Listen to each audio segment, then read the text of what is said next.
Question है sine 60 degree into cos 30 degree plus sine 30 degree into cos 60 degree. हमें इस question को solve करना है और इसका मान निकालना है। तो चलिए इसे सॉल्व करते हैं। सॉल्यूशन दिया है sine 60 degree into cos 30 degree plus sine 30 degree into cos 60 degree.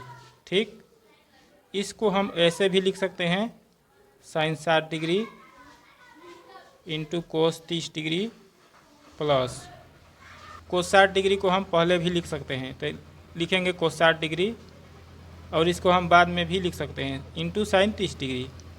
बात वही होगा, क्योंकि sine 30 degree into cos 60 degree लिखिए या cos 60 degree into sine 30 degree लिखिए, बात वही होगा, क्योंकि ए इंटू बी लिखिए या बी इंटू ए लिखिए, बात वही होता है। ठीक, अब हम एक सूत्र का यूज करेंगे, जिस सूत्र को हमें 11th क्लास में पढ़ना है या क्लास 10th के एडवांस मैथ में पढ़ना है।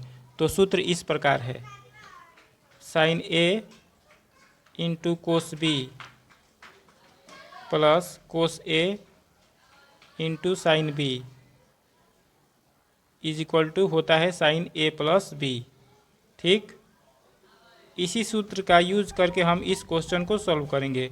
तो ध्यान से समझिए, यहाँ पर हम ए का मान 60 डिग्री ले लेंगे और बी का मान 30 डिग्री ले लेंगे, और इन मानों को हम इस फॉर्मूला में पुट कर देंगे। तो ध्यान से समझिए, यहाँ पर साइन ए है तो साइन हो जाएगा, ए का मान 60 डिग्री है तो साइन 60 डिग्री हो जाएगा, इंटू यहाँ पर कोस बी है और बी का मान 30 डिग्री है तो हो जाएगा कोस 30 डिग्री, प्लस यहाँ पर कोस ए है तो लिखेंगे कोस ए का मान 60 डिग्री है तो लिखेंगे कोस 60 डिग्री, इंटू यहाँ पर साइन बी है तो लिखेंगे साइन 30 डिग्री, क्योंकि बी का मान 30 डिग्री दिया है, इज इक्वल टू यहाँ पर है साइन ए प्लस बी तो लिखेंगे साइन ए का मान है 60 और बी का मान है 30 तो लिखेंगे साइन 60 प्लस 30। ठीक, अब जो यहाँ पर लिखा हुआ है उसी का मान हमें निकालना है, क्योंकि क्वेश्चन में है sine 60 degree into cos 30 degree plus cos 60 degree into sine 30 degree. तो यही बात यहाँ पर लिखा हुआ है, तो इसी को हमें निकालना है। तो बराबर है साइन 60 डिग्री प्लस 30 डिग्री, तो बराबर हो जाएगा साइन 60 30 90 डिग्री, और साइन 90 डिग्री का मान होता है 1।